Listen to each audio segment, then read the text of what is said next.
ये छोटी सी गाय भारत और पाकिस्तान के बॉर्डर पर एक नारियल के पेड़ को लगाती है, फिर उसी नारियल के पेड़ पर पानी को डालती है। अब नारियल का पेड़ बड़ा होने लगता है और उस पर बहुत सारे नारियल लगने लगते हैं।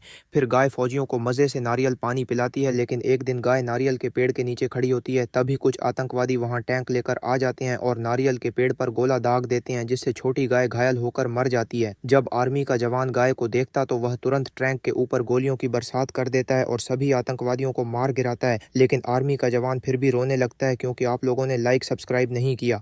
एक दादी के पास एक बड़ी मुर्गी थी कि उसी दादी पास एक कबूतर भी था। एक दिन दादी बीमार हो जाती है। फिर कबूतर और मुर्गी दोनों दादी को डॉक्टर के पास ले जाती है और उसे इलाज करवाया। फिर मुर्गी बहुत रोती है। फिर किसी ने लाइक सब्सक्राइब नहीं किया। अली एक समझदार और ईमानदार बच्चा था। वो अपनी अम्मी के साथ बाजार गया, जहाँ उसने एक बूढ़े दुकानदार हाजी साहब को देखा जो तराजू से सामान तौल रहे थे। अली ने पूछा, आप कभी कम नहीं तौलते? हाजी साहब मुस्कुराए और बोले, बेटा, ईमानदारी अल्लाह को सबसे ज़्यादा पसंद है। जो सच बोलता है और किसी का हक्का नहीं मारता, अल्लाह उसे बहुत ऊंचा दर्जा देता है। अली ने उस दिन एक बड़ी सीख ली। अगले दिन स्कूल में अली का टेस्ट था। उसके दोस्त ने कहा, चलो नकल कर लेते हैं, कोई नहीं देख रहा। अली को हाजी साहब की बात याद आई। उसने कहा, नहीं, मैं मेहनत से पेपर दूंगा, अल्लाह सब देख रहा है। जब रिजल्ट आया, अली पूरे स्कूल में टॉप कर गया। टीचर ने उसे इनाम दिया और कहा, अली, तुम ईमानदारी की मिसाल हो।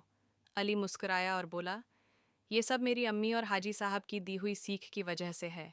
एक किसान के पास एक मुर्गी थी जो अंडे देती थी और उनमें से बच्चे निकलते थे, लेकिन किसान को और चूज चाहिए थे तो उसने मुर्गी को एक दबा दे दी, जिससे मुर्गी बहुत सारे बच्चे देने लगी। अब किसान का फॉर्म चूज से भर गया। मुर्गी के बच्चे अब सारे गांव और शहर में फैल गए। हर जगह चूजे ही चूजे दिखने लगे। फिर रेस्क्यू टीम मुर्गी को पकड़ लेती है और उसे एक दबा देती है। अब मुर्गी ठीक हो गई और रोने लगती है। फिर लाइक सब्सक्राइब नहीं किया।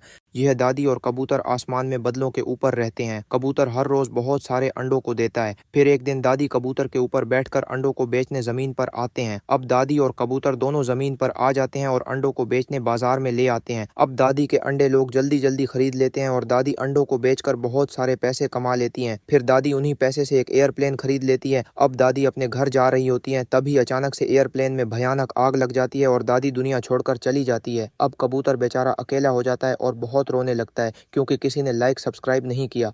यह बिल्ली दादी के लिए एक आम को खरीद लाती है।